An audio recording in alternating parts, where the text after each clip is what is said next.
Hey y'all, it's Region 4 Outreach and Communications Coordinator Matt Cameron, and today on Drop the Tailgate I am in Loudoun County with Rick Weber, and he is a muzzleloader enthusiast, and we've actually been on a turkey hunt this morning with traditional muzzleloading shotguns, which I've never even seen before. But Rick, welcome to the show. Thank you. So we went hunting this morning with two original shotguns. You can hold one.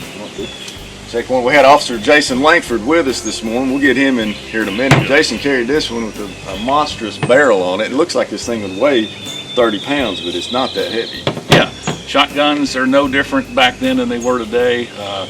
That happens to be a 4-bore. It only weighs 8 pounds, so it really wasn't designed for big heavy loads. It wasn't designed for 10 ounces or 10 grams of powder and 4 ounces of shot.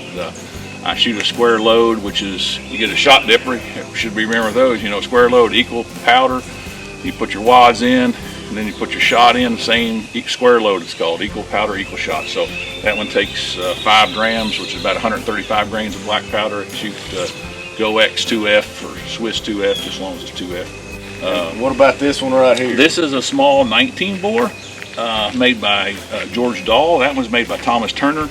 So obviously that you can kind of see they look a lot similar alike with the bar action locks. They're not back action locks. Checkering in the forend. That one has the pistol grip in the trigger bow. This one's a little earlier. This is probably late 1830s, early 1940s. Been restored. I restored it, and you can see where it goes from octagon to the wedding ring to a round barrel, and it also has a ramrod provision. That one, the 4-bore does not. It was really made for the live bird game, which is what we know today as trap. Back in the 1860s, 70s, 80s, 90s, probably through early 1900s. Actually, I've heard things 20 years ago, people still doing it. Highly illegal, big gambling game, big money game. Basically, they shot, there was 3 traps that they put a pigeon in. So if you go to Walmart and you buy a case of pigeons, they probably say blue rock pigeons. And blue rock pigeons were the hardest ones to kill. So that name has gone from the live bird game, where they have a ring that's about 60 yards. It's like an oval, like a racetrack, 60 yards wide, about 30 yards, and they had 3 traps in the middle. The guy spins the wheel. He can't see what number it is, and he's sitting there, has to have the gun below his shoulder, I think, and then all of a sudden they pull the line and release the trap, and the live pigeon comes up, and he has to shoot it, and then has to fall dead before it gets outside of the ring. So that's what that gun was made for. That's why there's no ramrod provision. Weighs 8 pounds, live bird gun, and just a blast to shoot. I've gone Iowa pheasant hunting with it, killed turkeys here in Tennessee with it, probably. And I'm not a very good shotgun shooter, so I need all the help I can get with a big bore. And talking to Jason Lankford earlier, who was hunting with us, who carried it this morning, I had to remind him that it was legal for turkeys because 10 gauge is only limited by the U.S. Fish and Wildlife Service for migratory birds. Okay. So, yeah. You taught me something too. Yeah. So I learned that years ago when I got it. Yeah. So, but I've never shot one with my little 19 bore, so I let Jason carry that one, and I thought we'd get a chance with the little 19 bore, And how much does that one weigh? 4 pounds. Yeah. Light as a feather. Great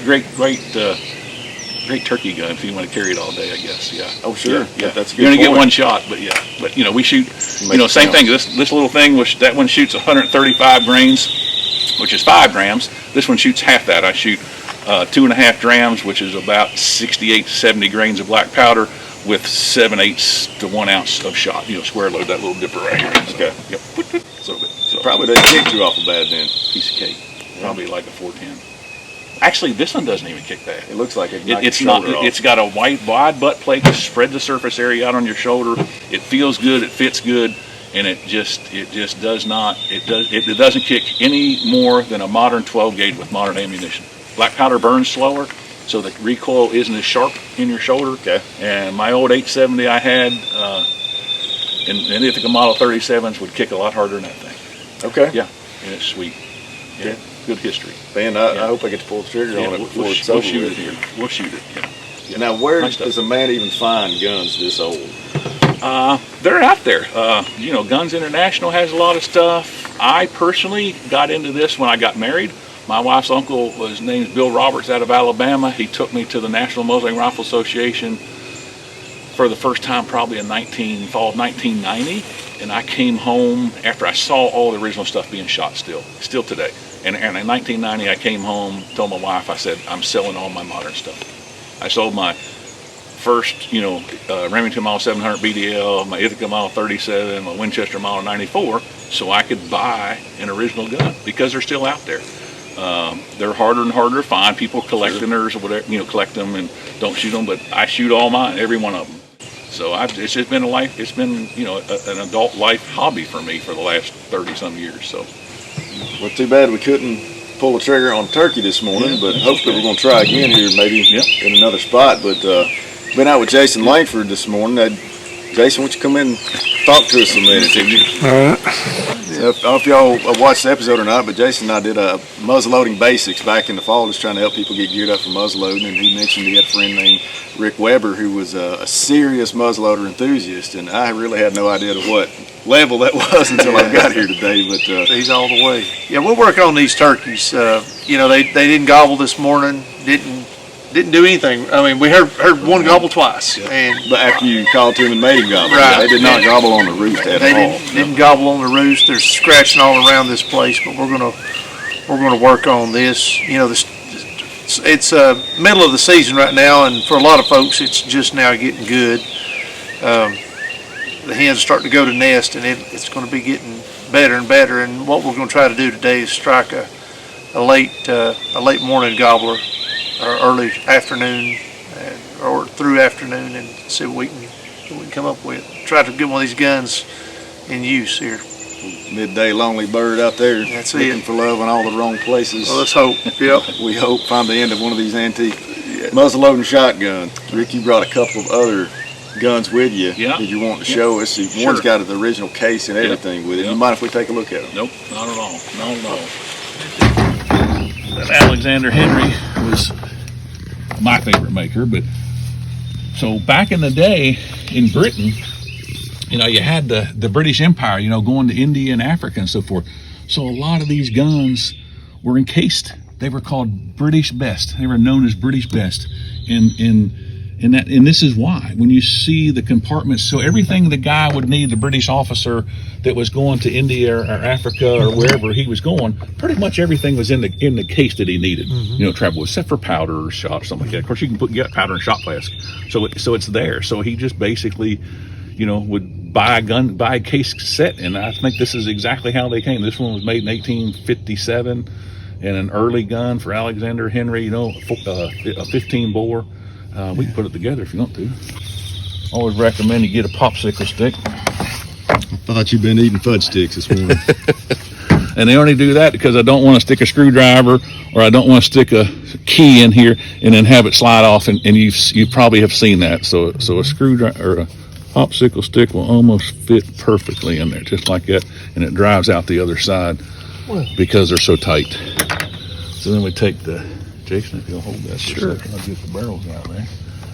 You can see you got a hook breech, right?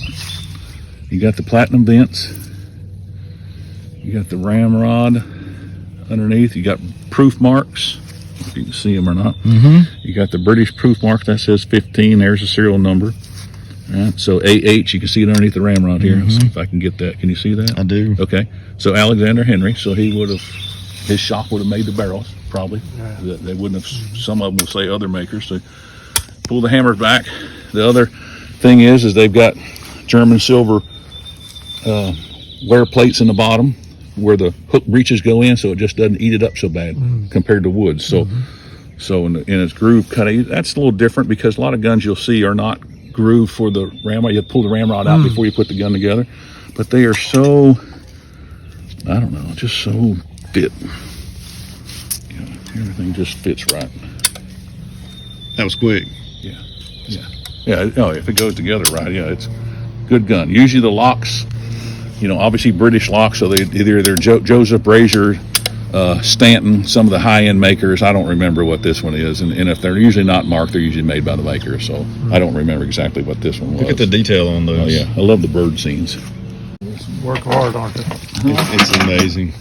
I didn't really appreciate it until I laid eyes on them. I figured being that old, they'd be really plain. Plain. I would have to. Simple. I thought so.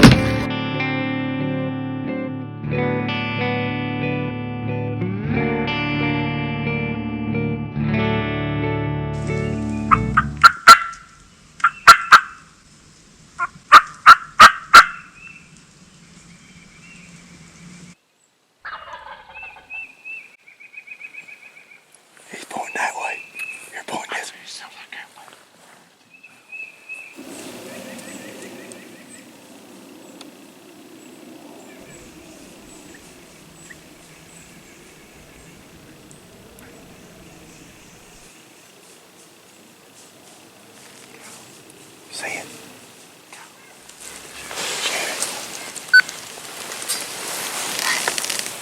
Ready?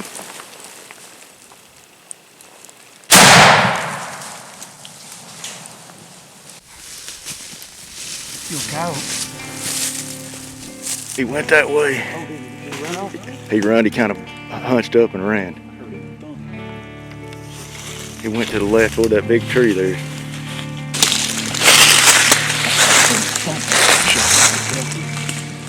If it did, it got up because I seen him run off. Killed one up 2 years ago. That gun. I used to run where he had his head. He was doing like that right there. And all I could see was his head and neck, and I put that bead right on his ear. It's a mangy looking thing. He was, wasn't he? What happened? Well, that cow got out there. Tough animals. When he was sneaking, he came sneaking, and when he was sneaking up through there, I thought it was a deer picking on him. And I thought, boy, the deer's got a lot of fur, and it just kept picking. Also, when it stuck out, the deer had a coyote head instead of a deer head. And then it went behind another bush or another tree, and I was able to get the gun around there. And when he stuck his head out again, I let him have it with what, 1 7/8 load? Number 5. A 4-bore. I guarantee you today we're the only ones who shot at a coyote with a 4-bore. He's supposed to be laying down there. I know it. Rick's mad at me because I put a miss in his gun, but I don't think it was a miss. I think it was a. Oh, you hit him. I think it was a hole in the pattern. Yeah. This load was specially designed for turkeys. All right, you're ready on here. So. I'm ready.